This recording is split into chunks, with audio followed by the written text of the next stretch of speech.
Morning to everybody out there as we get ready for Niners and Vikings. And the Niners, they have a chance to tie the Pittsburgh Steelers tonight for the most wins on Monday Night Football in the history of Monday Night Football. They have 52 wins. The Steelers have 53. I wonder, 888-957-9570. We got a couple things out there. Obviously, we want to get ready for the game, and we're going to break that down. Jalen Moore is probably going to step in for Trent Williams. What does that look like on the offensive line? What does it look like without Deebo Samuel? But does Monday Night Football still have that cachet for fans? Do you still get up for Monday Night Football? It's a standalone game. I know that everybody disagrees with me, and Sunday Night Football has its merits, and it's important. For me, Monday Night Football it's still the top dog. That's just for me. Now, I'm old school. I'm nostalgic. I'm probably elevating it because of my age and because of what it once meant. It probably doesn't hit the same way for most people nowadays. But for me, when I hear that Monday Night music, trust me, Monday Night Football still bangs for me. And having Troy Aikman and Joe Buck in the booth is a big deal. No doubt. Is there going to be a Manning cast tonight? Not 100% sure. Our YouTube poll question of the day, should Christian McCaffrey play tonight? 65% says no. 35% says yes. Where do you stand there? I guess that's because to me, he's the most important player on this offense. He may be the most important player on this football team. Do you play McCaffrey tonight, Chasky? It's the Minnesota Vikings. They have an average defense. They're 18th in rushing yards allowed. I believe they're 15th in passing yards allowed. I get the specifics here, but they do not stop the run whatsoever. I believe you can roll with Elijah Mitchell and Jordan Mason and win this football game. Again, the Vikings are 18th against the run.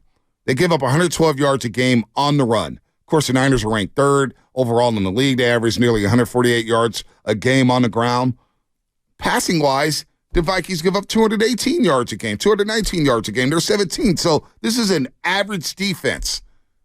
If you're that team that could be in Las Vegas hoisting a Lombardi, the Vikings, you should not need Christian McCaffrey or Deebo to win this football game. Brendan Ayuk, George Kittle, and Brock Purdy should be enough to get you over the top, Shasky.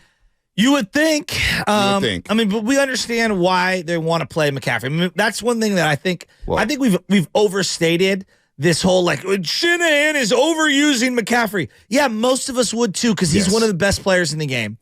You know, should they be able to win a game with a limited or without CMC? Absolutely. Should they be able to win a game with a limited or out CMC and an out Deebo? Right. And an out Trent Williams? I think that's a very, very difficult ask.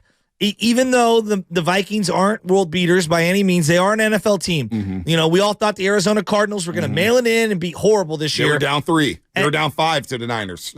I mean, we thought that, hey, Cleveland's playing a third-string quarterback, and look what they did to you. Now, I believe their defense personnel is much better than the Vikings, but the Vikings get paid too. I think this is going to be a tough one, and I think we're kind of sleeping on Kirk Cousins in this one. I think we all just assume because the last few times the Niners have played Kirk, you know, the Niners have got the best of them. But I don't know. I feel like he's got a little something for tonight cooked up, even without no Justin Jefferson. He's got something for Shanahan. He's got something for Brock Purdy. He's got something for this defense. The Vikings, you know, Joe Spadoni said this during one of the breaks. You look at their schedule after this football game. Now, they're 2-4, and they're probably not going to catch the Detroit Lions. But can they make a return trip to the playoffs? After the Niners, they played Green Bay and Atlanta. Then they played New Orleans at home.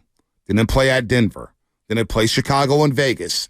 Then it starts to spice up for them. But they can go on a little mini run to get themselves back in the playoff picture with they win, knowing that, hey, we get Justin Jefferson back in a couple weeks. We could go out there and roll Jordan Addison and KJ Osborne and TJ Hawkinson out here. So without Drake Greenlaw, what does that look like for the Niners' pass defense? Yeah. It's not just the run defense where Greenlaw excels. It's also pass coverage.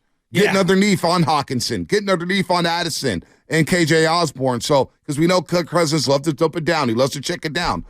Not mad at that. But, you know, this is a huge game here. Huge game for the 49ers. Let's go to and real quick, let me tie a loose end. Manning Cast is on tonight.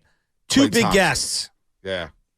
Who? Klay Thompson. And the other one, the rumor is Aaron Rodgers. Klay Thompson, Aaron Rodgers. That's the rumor. So we will need to record on ManningCast and get that sound. I'm sure somebody on Twitter will click Klay Thompson on the ManningCast. That should be fun. That should be a lot of fun. So Aaron Rodgers out. God. Well, yeah, I'm not. Yeah, well, I'll turn the channel on that. You know what, though?